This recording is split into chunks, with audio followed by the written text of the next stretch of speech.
Hi, Cody Monkman, Network Director for the Neighborhood Care Center. Our new McLean County Care Center location is designed to support and inspire people to reach their God-given potential. Located at 112 North Buchanan in Hayworth, our new location will serve the communities and small towns in McLean County through our weekly service platforms. Stop by Wednesdays beginning August 30th at our new location.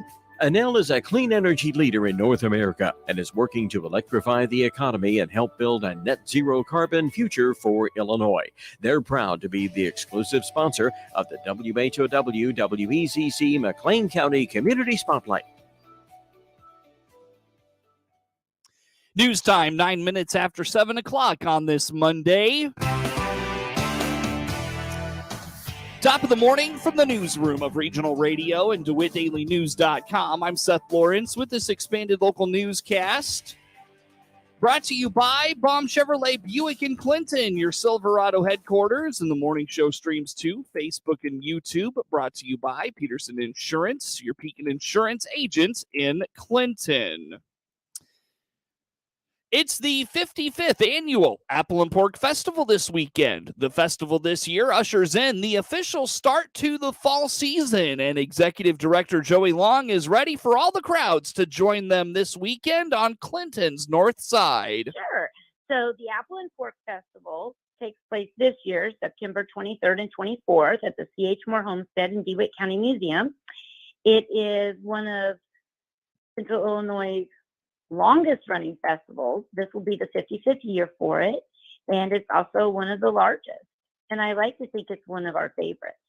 It was established by the DeWitt County Museum Association long ago to be able to, come up with a way to provide the funds to restore the old mansion that we now know as the C.H. Moore Homestead, and also to provide the funds not only to restore the house, but also, maintain and operate it.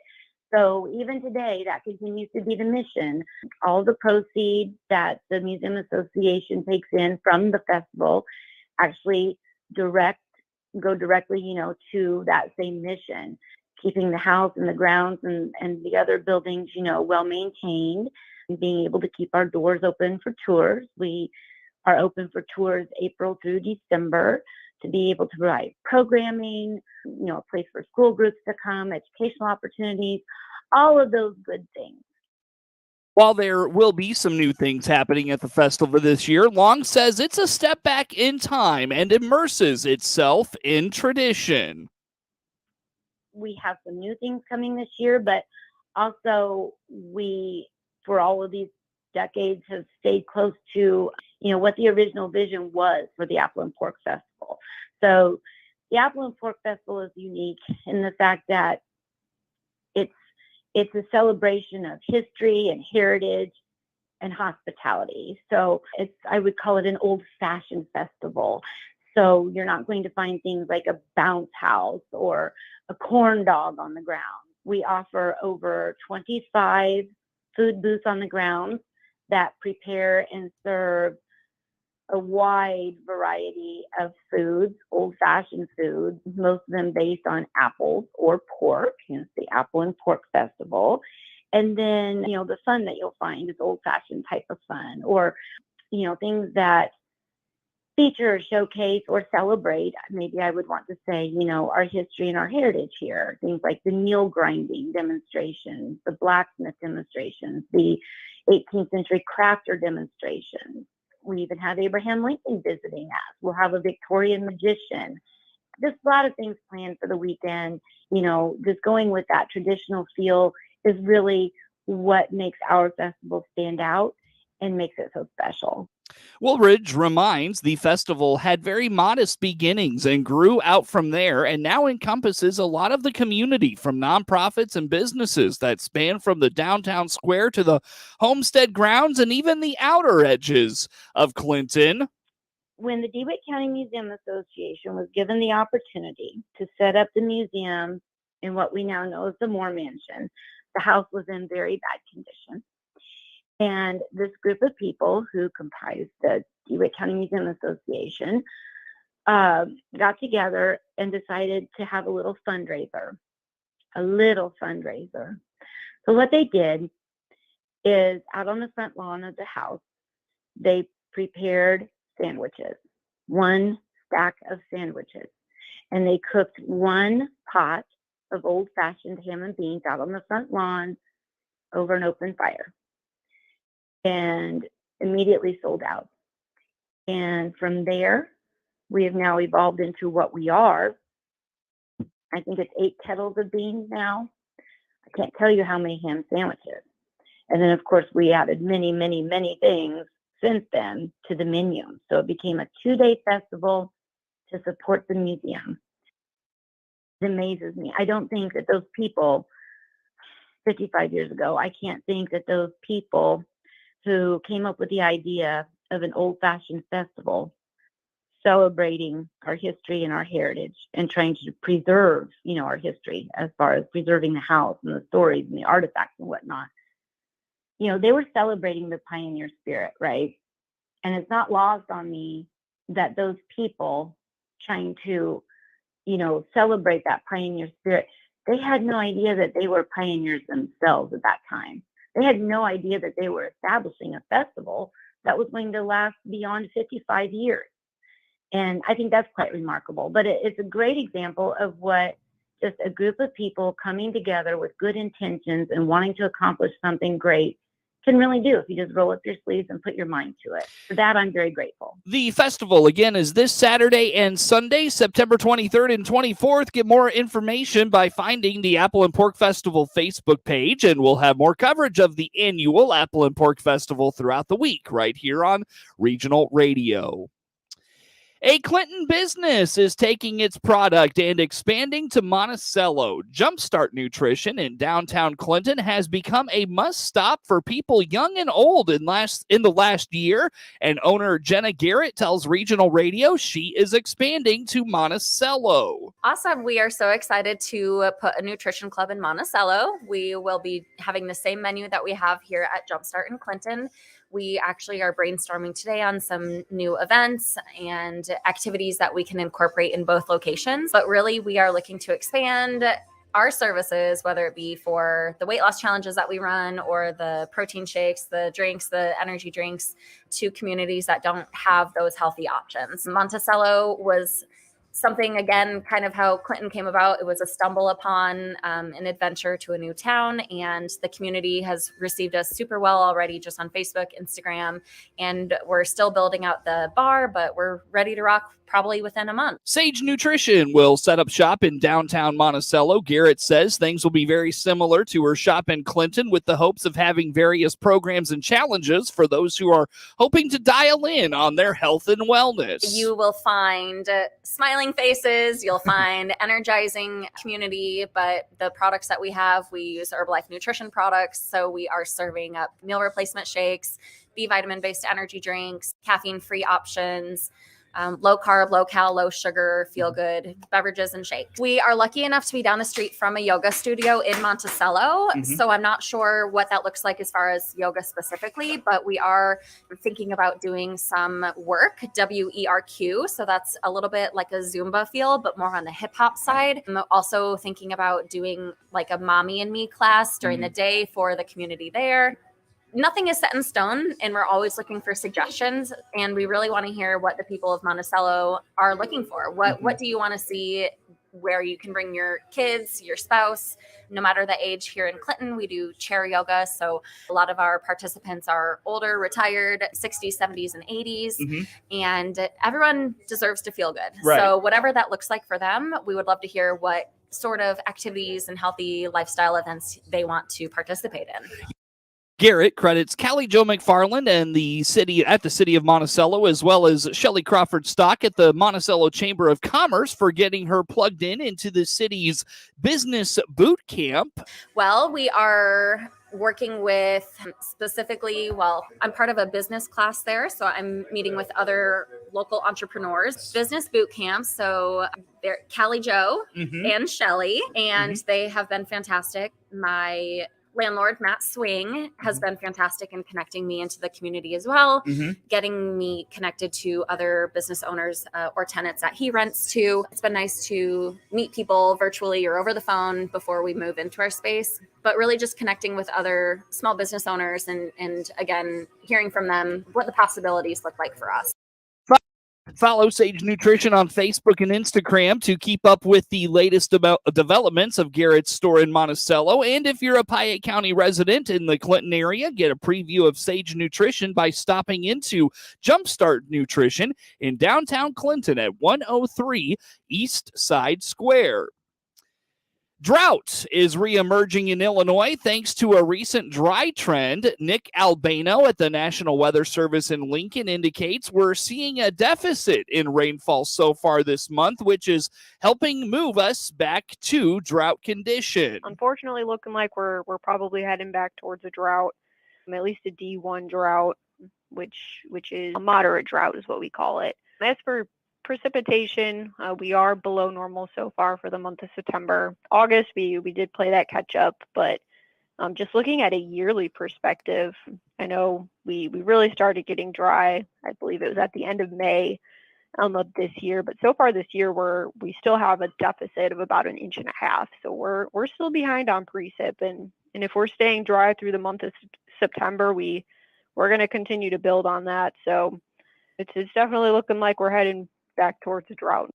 According to Albano, a typical late August or September will see the remnants of a tropical storm or two roll up into the Midwest. Unfortunately, that hasn't been the case so far this year. Typically, like you mentioned, it's not quite as humid here in September because the crops are starting to dry out.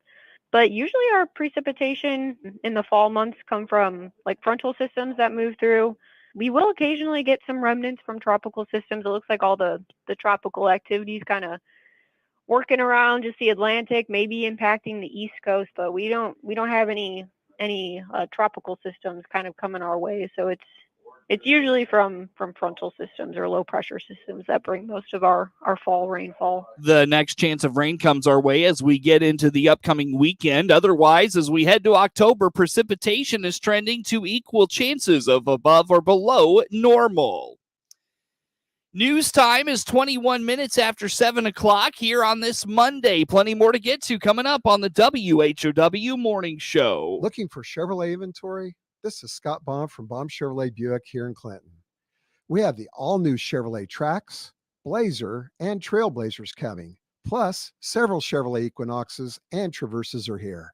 This month, take advantage of extra $1,000 trade-in assistance on your trade. There's always a need for quality trades here at Baum's. BaumChevyBuick.com, right from the start. News time is 21 minutes after 7 o'clock here on this Monday morning. Again, news brought to you by Baum Chevrolet Buick in Clinton, your Silverado headquarters, and we stream to Facebook and YouTube. Brought to you by Peterson Insurance, your Pekin Insurance agent in Clinton. The deadline is approaching for the latest round of truck driving scholarships. 5 $2,000 scholarships will be awarded and offered through the IAA Foundation's Driving Agriculture Forward program. Johnny Reel of Congerville was a recipient recently, receiving his CDL training through Heartland Community College. So Heartland does the administration work with the program, and then Nussbaum Trucking does all the training. So it's a 4-week program. The first week is mostly, or it is all in the classroom, and it's to get your permit. So it's all training you onto how to pass the written test. And so then you do that on Friday, and you get 3 chances to pass the test. And once you pass, then you have 3 weeks of behind the wheel. And so then the first week we met at Heartland. The last 3 weeks we met in the parking lot at Nussbaum 5 days a week, and it was 8 hours each day.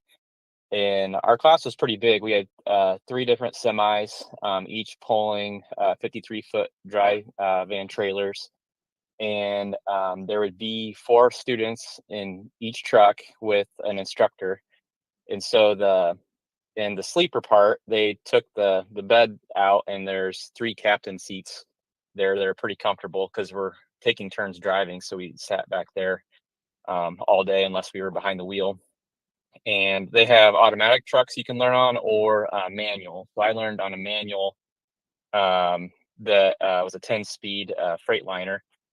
And if you get your license with a manual, you can drive automatic. But if you get it with an automatic, you can't drive manual. So I just wanted to keep my options open since I didn't know what I'd be driving in the future.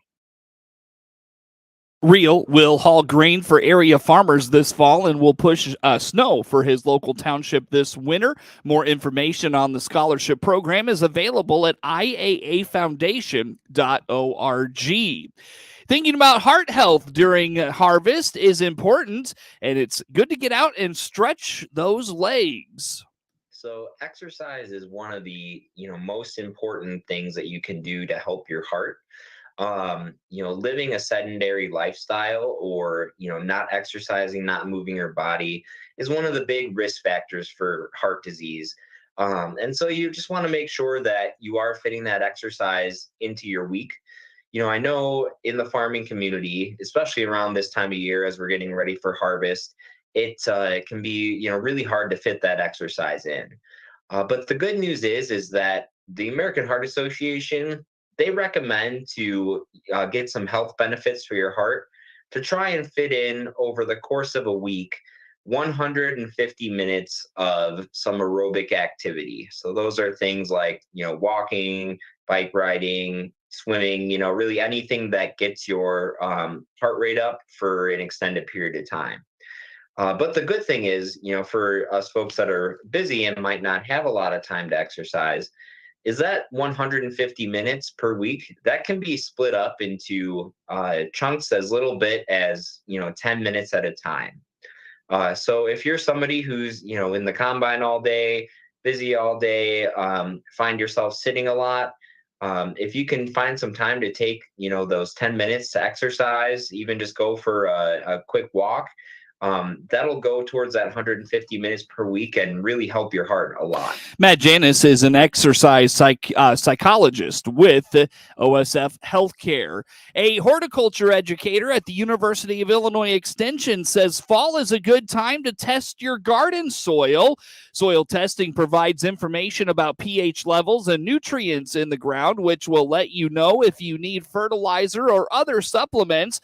The Extension's Ken Johnson says it should be done every 3 years, testing different areas of the garden. So, for example, you don't want to mix lawn soil with a vegetable garden soil because these are going to be managed differently. We're going to fertilize our lawns differently than we're going to fertilize our vegetable gardens or flower beds. Also, if you have a problem area where you have plants that are not doing very well compared to similar ones in other parts of the yard, that's also an area that may warrant its own sample. Johnson adds soil testing usually costs between $15 and $25. If the soil you want to test is uniform, you can take a single sample from that area. If your soil has varying characteristics, some areas are a little more sandy, some areas don't drain as well, taking separate samples is going to be a good idea of those different soil types. There's a good chance you're going to have to treat those a little bit differently when it comes to fertilizing or any other amendments you're going to make to them. The results will help determine if fertilizer or other additives are needed, and the website is extension.illinois.edu/soil, has a list of labs that do soil testing. This is Suicide Prevention Month, and the Illinois Department of Human Services is reminding those struggling about an important resource.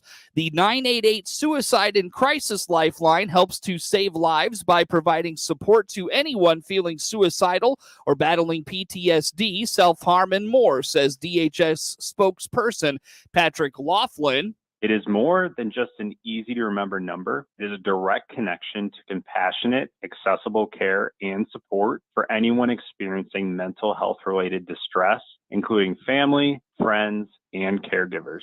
Callers will be directed to local resources if appropriate. It's really important to be able to speak with a trained counselor when you need it during a crisis, or even just someone to talk to. And then not only to listen to what you're going through, but also connecting you with the proper support that you need that's local and someone that can connect with you on an individual basis. If you or someone you know is in emotional distress, call or text 988 or visit 988lifeline.org to chat online. Whether you are making snacks to watch during a football game or cooking the family dinner, the Illinois Department of Public Health is stressing the importance of food safety. Here's the basics for preventing foodborne illness, says Public Health's Dara